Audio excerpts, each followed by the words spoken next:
Hey everyone, it's October 26th, and that means that if today is your birthday, you share with Canadian serial killer Robert William Pickton, who may have killed as many as 49 victims, and that is him right up there. A fourth-generation pig farmer, Pickton was born in 1949 and spent his childhood on the family farm before they were forced to sell in the 50s to make room for a highway.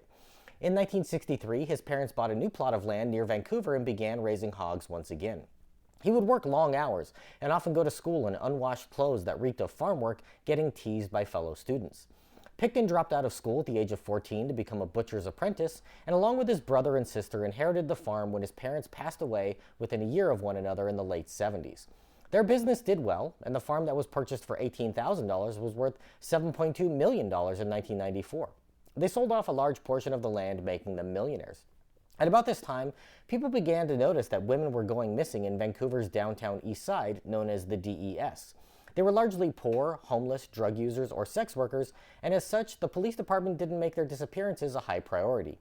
Many of them were of Native American descent, and authorities took an indifferent attitude towards what was happening in their city. Though these women went missing, there were no bodies to indicate what happened to them, and their numbers just piled up over the next few years. In 1997, a police officer finally took interest in the case and suggested that a serial killer may be at work in the area.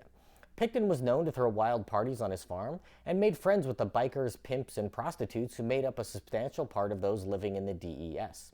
He had a rendering plant to process hogs in that part of town, and he would pick up women just a few blocks away. Police focused on him as a suspect, and when a woman told them that she had escaped from his farm where he tried to put her in handcuffs and stab her with a butcher's knife, Pickton was arrested and charged with attempted murder. Charges were dropped when prosecutors felt the victim's history of drug use would make the case hard to prove, and he was set free. It wasn't until 5 years later that he was arrested again and the true nature of his crimes revealed. Beginning in the late 70s, Pickton had picked up women from the DES and taken them back to his farm where he would restrain and kill them. To dispose of their bodies, he would process them with the same equipment used for the hogs they butchered.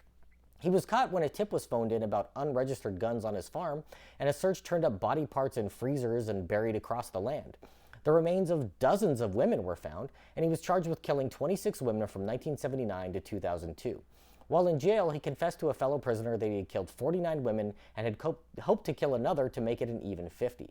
The people of Vancouver were horrified to learn of what had happened and were warned that if they had eaten meat from the farm or processing plant, that they may have also eaten human remains. Pickton was convicted of 6 murders, receiving a life sentence, and currently sits behind bars in British Columbia. If this is your birthday, I hope you have a great day. Leave me a comment so I can wish you a happy birthday. If you know someone whose birthday it is today, send them this video so they can find out all about their birthday twin. And to Robert William Pickton, I say, happy birthday, you bastard.